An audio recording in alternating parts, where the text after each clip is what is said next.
नमस्कार दोस्तों, आज हम जानेंगे अम्ल, क्षार और लवण आसान शब्दों में सिर्फ RKY टीच AI पर। अक्सर देखा जाता है कि जब सामने कोई मनपसंद और बेहद स्वादिष्ट व्यंजन हो तो क्षमता से थोड़ा अधिक खा लेना एक मानवीय स्वभाव है। हाँ बिल्कुल।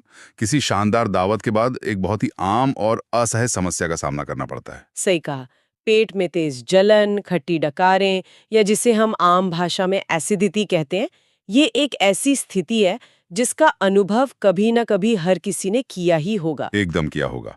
लेकिन सोचने वाली बात यह है कि जब पेट में ये उथल-पुथल मच रही हो, तो इसका सबसे वैज्ञानिक और अचूक उपाय क्या हो सकता है? वैसे क्या ऐसी स्थिति में नींबू पानी का सेवन करना चाहिए या फिर सिरके का या फिर रसोई में रखे बेकिंग सोडा के घोल का?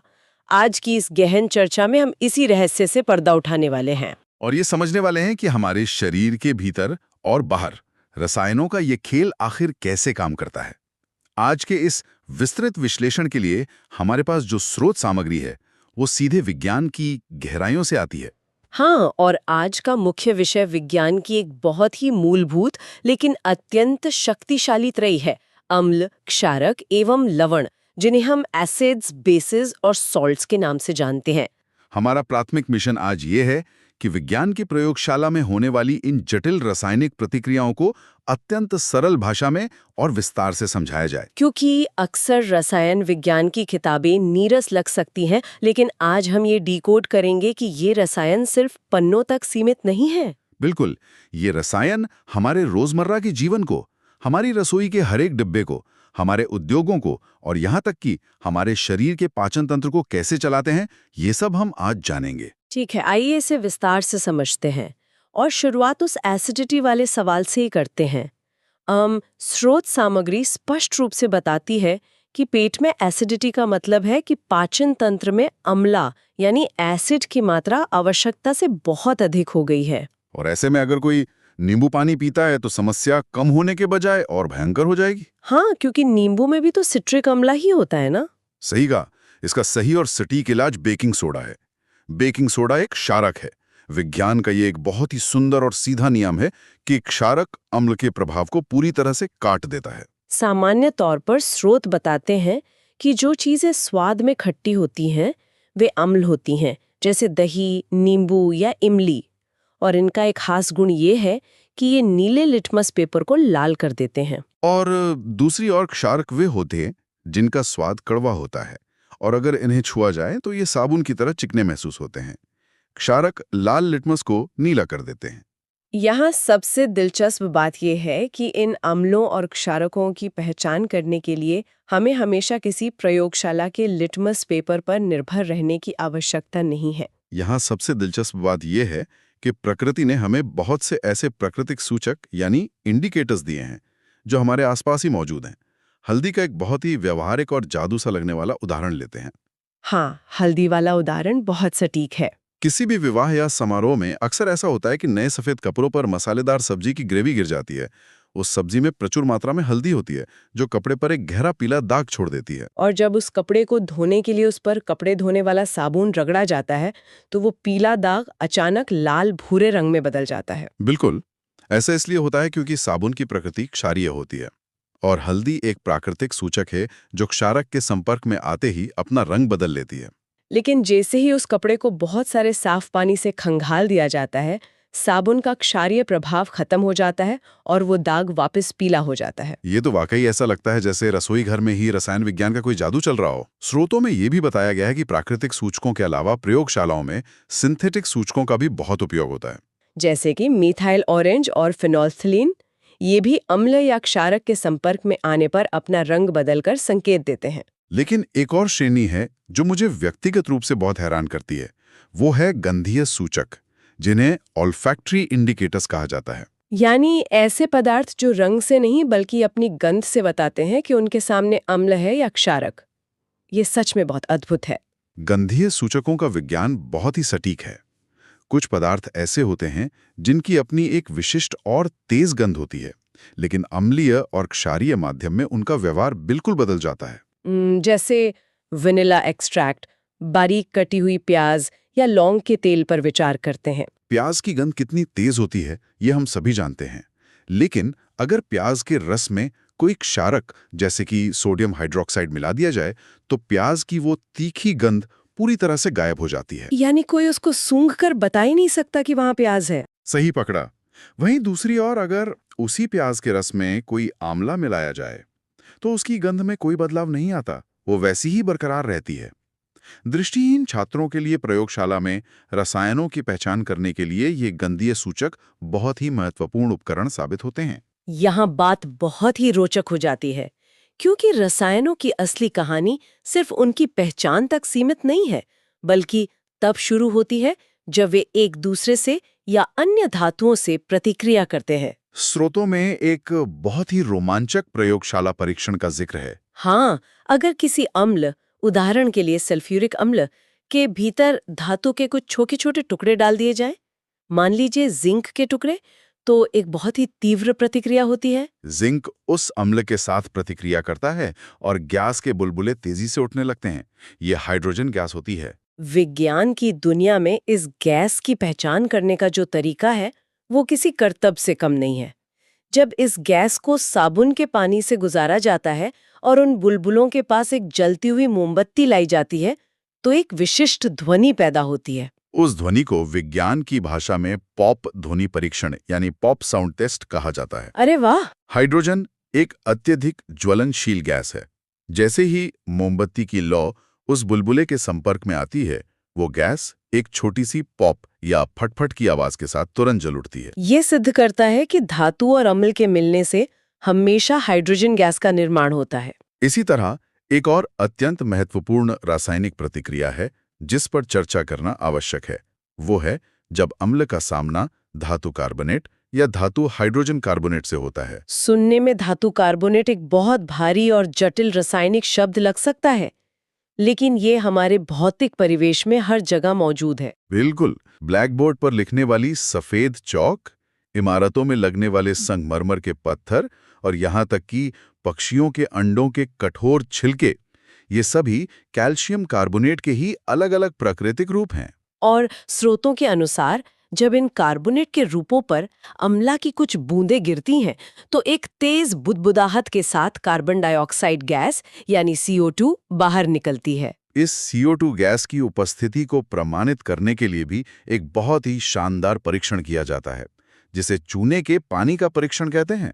अगर इस निकलने वाली कार्बन डाइऑक्साइड गैस को चूने के साफ और पारदर्शी पानी से यानी कैल्शियम हाइड्रोक्साइड के घोल से गुजारा जाए तो वो पानी बिल्कुल दूधिया रंग का हो जाता है। ये ऐसा है जैसे कोई पारदर्शी कांच अचानक सफेद रंग में रंग गया हो। ये सब देखकर मन में ये सवाल उठता है कि अगर अम्ला और क्षारक अलग-अलग इतने शक्तिशाली है तो क्या होगा जब वे दोनों आपस में ही टकरा जाएं? विज्ञान इसे उदासीनीकरण या न्यूट्रलाइजेशन कहता है। जब एक अम्ल और एक क्षारक आपस में मिलते हैं तो वे एक दूसरे के प्रभाव को पूरी तरह से नष्ट कर देते हैं। इस रासायनिक युद्ध के अंत में जो परिणाम निकलता है वो बहुत ही शांत होता है, लवण यानी नमक और जल। अगर हम इसे व्यापक संदर्भ में देखें तो ये समझना बहुत जरूरी है कि ये सभी रसायन, चाहे वे अम्ल हो या क्षारक, अपना ये विशिष्ट व्यवहार केवल और केवल जालीय माध्यम में ही क्यों दिखाते हैं। पानी के बिना ये रसायन लगभग निष्क्रिय रहते हैं। इसका कारण यह है कि जब कोई अम्ल पानी में घुलता है तभी वो हाइड्रोजन आयन यानी H+ या हाइड्रोनियम आयन H3O+ उत्पन्न करता है। यही आयन अम्ल की सारी अम्लीयता या उसकी ताकत के लिए जिम्मेदार होते हैं।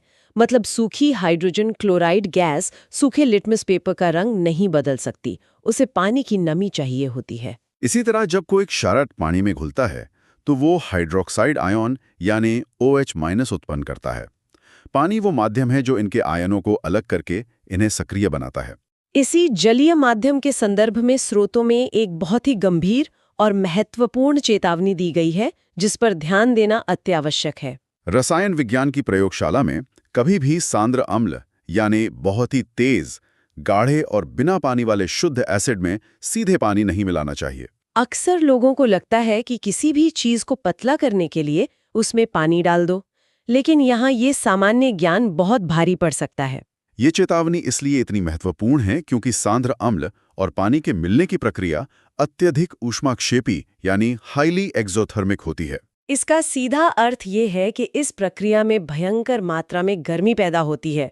इसे एक उदाहरण से समझा जा सकता है, जैसे उबलते हुए गरम तेल की कढ़ाई में अचानक पानी की कुछ बूंदें डाल देने से तेल बाहर छलकने लगता है। ठीक वैसे ही अगर गाढ़े अम्ल में अचानक पानी डाल दिया जाए तो इतनी तेज गर्मी और भाप निकलेगी कि वो अम्लीय मिश्रण उबलकर बर्तन से बाहर छलक सकता है, जिससे गंभीर रासायनिक चोट या त्वचा जल सकती है। इसके अलावा जिस कांच के बीकर या बर्तन में ये प्रयोग किया जा रहा है, वो भी स्थानीय रूप से उत्पन्न हुई अत्यधिक गर्मी के कारण चटककर टूट सकता है।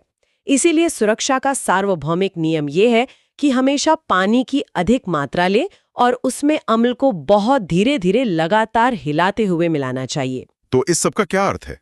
ये जानने के लिए कि कौन सा अम्ल कितना ताकतवर है और कौन सा क्षारक कितना कमजोर, हमें पीएच स्केल को समझना होगा। श्रोताओं ने पीएच स्केल को बहुत ही सरलता से समझाया है। ये एक ऐसा पैमाना है जो 0 से लेकर 14 तक के अंकों पर आधारित है। इसे डिकोड करना बिल्कुल मुश्किल नहीं है। इस स्केल के ठीक बीच में जो नंबर है वो है 7।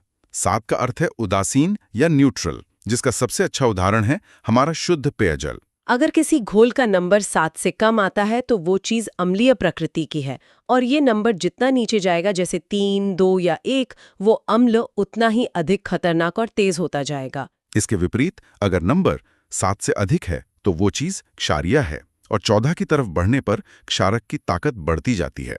ये पीएच स्केल केवल प्रयोगशाला के बीकर तक सीमित नहीं है, ये सीधे हमारे दैनिक जीवन और स्वास्थ्य से जुड़ा हुआ है। ये जुड़ाव हमारे शरीर के भीतर ही स्पष्ट रूप से देखा जा सकता है। हमारे पेट का पाचन तंत्र ही इसका सबसे बेहतरीन उदाहरण है। हमारा पेट भोजन को पचाने के लिए प्राकृतिक रूप से हाइड्रोक्लोरिक अम्ल यानी HCl का निर्माण करता है। इस अम्ल का पीएच स्तर काफी कम होता है, जो इसे भोजन को तोड़ने में सक्षम बनाता है, वो भी पेट को नुकसान पहुंचाए बिना। लेकिन जब किसी दिन अधिक मसालेदार भोजन कर लिया जाए या किसी अन्य कारण से पेट में ये अम्ल अपनी तय मात्रा से बहुत ज्यादा बनने लगता है, तभी वो असहज करने वाली एसिडिटी की शुरुआत होती है। इस अतिरिक्त अम्ल के प्रभाव को शांत करने के लिए अक्सर मिल्क ऑफ मैग्नीशिया जैसे हल्के क्षारक, जिन्हें हम एंटासिड कहते हैं, उनका उपयोग किया जाता है। ये एंटासिड उस बढ़े हुए अम्ल के साथ प्रतिक्रिया करके उसे बेअसर कर देते हैं और तुरंत राहत मिलती है।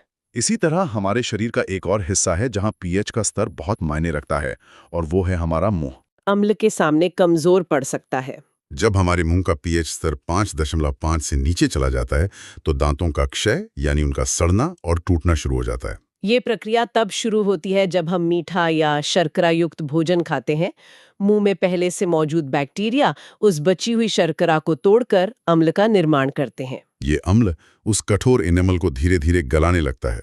यही कारण है कि दंत चिकित्सक हमेशा खाना खाने के बाद क्षारीय टूथपेस्ट से दांत साफ करने की सलाह देते हैं, ताकि वो जमा हुआ अम्ल बेअसर हो सके और दांत सुरक्षित रहें। बहुत ही अद्भुत और रहस्यमयी तरीके से चलता है। स्रोतों में जंगलों में पाए जाने वाले नेटल नाम के पौधे का बहुत ही रोचक उदाहरण है। हाँ, इस जंगली पौधे के पत्तों पर छोटे छोटे डंकनुमा बाल होते हैं। अगर जंगल में चलते हुए कोई व्यक्ति गलती से इन पत्तों को छू ले तो ये बाल एक इंजेक्शन की तरह त्वचा के भीतर मिथानोइक अम्ल छोड़ देते हैं। इस अम्ल के कारण त्वचा पर भयंकर दर्द, जलन और लाल चकत्ते हो जाते हैं। लेकिन प्रकृति ने इस दर्द को देने के साथ साथ इसका अचूक इलाज भी ठीक उसी जगह पर छुपा कर रखा है। अक्सर ये देखा जाता है कि जहां ये दर्दनाक नेटल का पौधा उगता है, ठीक उसी के बगल में एक और पौधा उगता है जिसे डॉग का पौधा कहते हैं। इस डॉग के पौधे की पत्तियों की प्रकृति क्षारीय होती है। अगर डंक लगी हुई त्वचा पर तुरंत डॉग की पत्ती को रगड़ लिया जाए तो उसका क्षारीय रस उस अम्लीय डंक को पूरी तरह से बेअसर कर देता है और दर्द से जादुई रूप से राहत मिल जाती है। श्रुतों की अगली कड़ी की ओर बढ़ते हुए एक और विषय है जो बहुत ध्यान आकर्षित करता है। जब अम्ल और क्षारक आपस में मिलकर उदासीनीकरण की प्रक्रिया करते हैं तो अंत में लवण यानी नमक का निर्माण होता है। जब हम नमक शब्द सुनते हैं तो सबसे पहले हमारे दिमाग में रसोई घर में रखा साधारण सफेद नमक यानी सोडियम क्लोराइड NaCl आता है। ये वो एक महत्वपूर्ण प्रश्न उठाता है, क्या इस साधारण नमक का काम सिर्फ हमारे भोजन का स्वाद बढ़ाना है? श्रुतों का गहराई से अध्ययन करने पर यह स्पष्ट होता है कि ऐसा बिल्कुल नहीं है। ये साधारण सा दिखने वाला नमक दुनिया भर के रासायनिक उद्योगों के लिए एक बेहद कीमती और अपरिहार्य कच्चा माल है। आखिर एक साधारण नमक से बड़े बड़े कारखाने कैसे चलते हैं? इसे समझने के लिए हमें उस औद्योगिक प्रक्रिया को समझना होगा जिसे क्लोर एल्कली प्रक्रिया या क्लोर एल्कली प्रोसेस कहा जाता है। ये आधुनिक रसायन विज्ञान का एक बहुत बड़ा आधार स्तंभ है। इस प्रक्रिया में साधारण नमक को पानी में घोलकर एक गाढ़ा जलीय घोल तैयार किया जाता है, जिसे ब्राइन कहते हैं। जब इस ब्राइन घोल में से बिजली यानी विद्युत धारा गुजारी जाती है तो एक बहुत ही शक्तिशाली प्रतिक्रिया होती है। बिजली के प्रभाव से वो नमक का घोल टूट जाता है और 3 अलग-अलग बेहद उपयोगी चीजों का निर्माण करता है। पहला है सोडियम हाइड्रोक्साइड या NaOH, जो एक मजबूत क्षारक है। दूसरी है क्लोरीन गैस और तीसरी है हाइड्रोजन गैस। ये सोचना भी अद्भुत है कि नमक के पानी से बिजली गुजारने पर हमें इतनी महत्वपूर्ण चीजें मिलती हैं। सोडियम हाइड्रोक्साइड का बड़े पैमाने पर उपयोग नहाने और कपड़े धोने का साबुन बनाने और कागज के कारखानों में होता है। क्लोरीन गैस का उपयोग पीने के पानी को कीटाणु रहित करने और PVC पाइप्स बनाने में किया जाता है। और हाइड्रोजन गैस भविष्य का ईंधन है और इसका उपयोग खेतों में डाली जाने वाली खाद बनाने के लिए भी होता है। औद्योगिक उपयोगों की ये सूची यहीं खत्म नहीं होती। स्रोतों में बताया गया है कि इसी क्लोर एल्कली प्रक्रिया से जो क्लोरीन गैस प्राप्त होती है, उसका एक और चमत्कारिक उपयोग है। जब इस सूखी क्लोरीन गैस को सूखे बुझे हुए चूने पर यानी कैल्शियम हाइड्रोक्साइड पर गुजारा जाता है तो एक नया यौगिक बनता है जिसे विरंजक चूर्ण या ब्लीचिंग पाउडर कहते हैं। इस ब्लीचिंग पाउडर की गंध बहुत तीखी होती है और इसका उपयोग कपड़ा उद्योग में सूती और लिनन के कपड़ों को सफ़ेद करने के लिए, कागज़ की फैक्ट्री में लकड़ी की लुगदी को सफ़ेद करने के लिए और शहरों में पीने के पानी को खतरनाक बैक्टीरिया से मुक्त करने के लिए बड़े पैमाने पर किया जाता है। इसके साथ ही हमारी अपनी रसोई में इस्तेमाल होने वाले 2 बहुत ही आम रसायनों का मुख्य आधार भी यही साधारण नमक ही है। ये 2 रसायन हैं, बेकिंग सोडा और धोने का सोडा या वॉशिंग सोडा। बेकिंग सोडा, जिसका रासायनिक नाम सोडियम हाइड्रोजन कार्बोनेट है, वही जादुई पाउडर है जिसका उपयोग रसोई में पकोड़ों को कुरकुरा बनाने या केक और ब्रेड को फुलाने के लिए किया जाता है। इसके पीछे का विज्ञान ये है कि जब बेकिंग सोडा को भोजन में डालकर गर्म किया जाता है तो उसमें से कार्बन डाइऑक्साइड गैस के बुलबुले निकलते हैं, जो उस गूंथे हुए आटे या केक के घोल में फंस जाते हैं और उसे स्पंजी तथा मुलायम बना देते हैं। दूसरी ओर धोने का सोडा है, जिसका रासायनिक नाम सोडियम कार्बोनेट है। इसका उपयोग मुख्य रूप से कांच बनाने, साबुन उद्योग और कागज उद्योग में किया जाता है। इसके अलावा घरों में साफ सफाई और पानी की स्थायी कठोरता को दूर करने के लिए भी इसका खूब उपयोग होता है। श्रोताओं में एक और बहुत ही दिलचस्प कहानी प्लास्टर ऑफ पेरिस की दी गई है। यह एक ऐसा नाम है जो हमने अक्सर सुना है, विशेष रूप से तब जब किसी दुर्घटना में किसी की हड्डी टूट जाती है। डॉक्टर टूटी हुई हड्डी को सही जगह पर स्थिर रखने के लिए जो सफेद रंग का सख्त लेप लगाते हैं, वही प्लास्टर ऑफ पेरिस है। लेकिन इसके पीछे का रसायन क्या है? श्रोताओं के अनुसार ये जिप्सम नाम के एक पदार्थ से बनता है।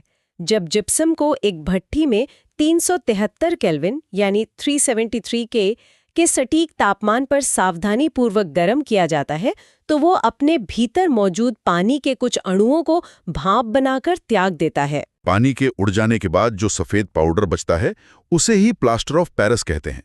इस पाउडर की खासियत यह है कि जब डॉक्टर इसमें दोबारा पानी मिलाते हैं तो ये कुछ ही मिनटों में फिर से बेहद सख्त होकर जिप्सम में बदल जाता है और हड्डी को हिलने से रोक देता है। इसका उपयोग सिर्फ अस्पतालों में ही नहीं बल्कि सुंदर खिलौने बनाने और छतों की सजावट के लिए भी किया जाता है। जिप्सम और प्लास्टर ऑफ पेरिस की इस पूरी प्रक्रिया में पानी के अणुओं का जो जिक्र हुआ है वो रसायन विज्ञान का एक बहुत ही दिलचस्प पहलू है। विज्ञान की भाषा में इस छिपे हुए पानी को क्रिस्टलन का जल या वाटर ऑफ क्रिस्टलाइजेशन कहा जाता है। इसे बहुत ही आसान भाषा में समझा जा सकता है।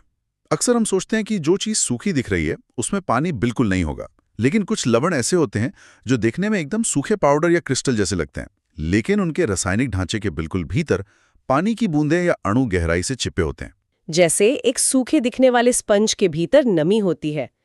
कॉपर सल्फेट इसका सबसे उत्कृष्ट और देखने में सुंदर उदाहरण है। सामान्य रूप से ये नीले रंग का एक बिल्कुल सूखा क्रिस्टल लगता है, लेकिन इसके एक अणु के भीतर पानी के 5 अणु मजबूती से बंधे होते हैं।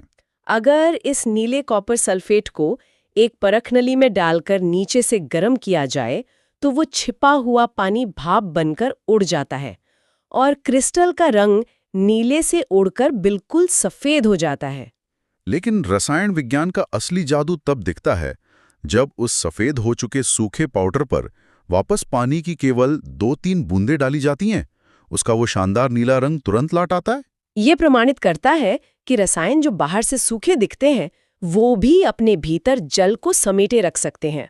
तो आज की इस पूरी चर्चा के धागों को अगर हम एक साथ समेटें तो इस विस्तृत विश्लेषण से ये बात बिल्कुल शीशे की तरह साफ हो जाती है कि अम्ल, क्षारक और लवण सिर्फ विज्ञान की पाठ्यपुस्तकों में छपे हुए बोरिंग फॉर्मूला या प्रयोगशाला के कांच के बीकरों में बंद रंगीन तरल पदार्थ नहीं हैं। ये वो अदृश्य और शक्तिशाली ताकतें हैं जो हमारे जीवन के लगभग हर हिस्से को खामोशी से नियंत्रित कर रही हैं। हमारे पेट के भीतर उस भारी भोजन को पचाने से लेकर हमारे दांतों के एनेमल को सड़ने से बचाने तक, हमारे सफेद कपड़ों के दाग मिटाने वाले साबुन से लेकर टूटी हुई हड्डियां को जोड़ने वाले प्लास्टर तक, हर एक जगह इन्हीं रसायनों का राज है।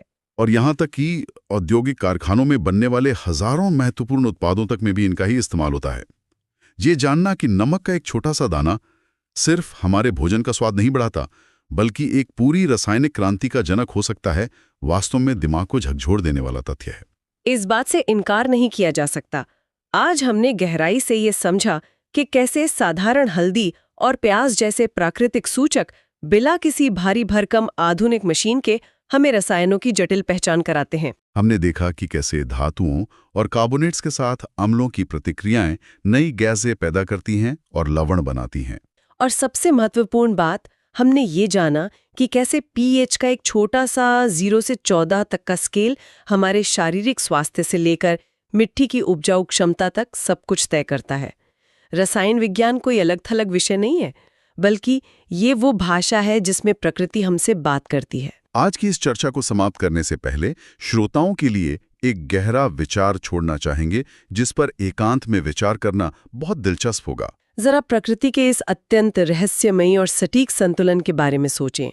जंगलों में स्वतंत्र रूप से उगने वाला जंगली नेटल का पौधा, जो अपनी पत्तियों के दंग से त्वचा में एक बेहद दर्दनाक एसिड छोड़ता है, उसका सटीक और क्षारीय इलाज यानी डॉक्स का पौधा, प्रकृति हमेशा उसी के ठीक बगल में क्यों उगाती है? क्या ये सिर्फ एक विकासवादी संयोग है या एक इत्तेफाक है, या फिर प्रकृति अपनी हर समस्या का समाधान, अपनी पैदा की गई हर उलझन का जवाब उसके बिल्कुल करीब ही रखती है और बस हमें ध्यान से देखकर उसके रासायनिक संकेतों को समझने की जरूरत है?